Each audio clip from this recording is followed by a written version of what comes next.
Assalomu alaykum, bolam bor. Men ismim Muhazzar. Men oyim jigar sirrozi bo'lgan edilar 1 yil oldin.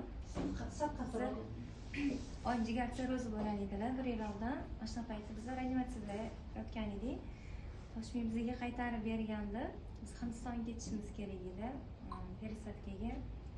Bizga Hindiston $38,000 so'radi, kichkina pul emas. Biz topolmadik. Keyin men o'zim medikman. Qon bo'lgan bolaga qaragan edim. O'shanda rezultat oldi. Ko'rdim ko'zim bilan. Keyin men oyimga ichirib ko'raman shu doridan dedim. Balki biz Hindistonga bormasdik dedim. Chunki men o'zim jigarim beryotdi onamga. 15-sentyabrda uchib ketishimiz kerak bo'lgan Hindistonga o'tgan edi. Keyin Ozdipam nomerlarini berishdi bizga, Ozdipamga aloqaga chiqdik. Oyim Blackmer zondda, kateterda, oshqozonli zondda edi. 50 gramm blenderda ovqat qilib berardik. Alhamdulillah oyim hozir yaxshi bo'lib ketdilar. Bayramda rezultatda ham chiqdi, agar ko'rgan bo'lsanglar. Keyin hozir oyim yaxshilar, yuribdilar.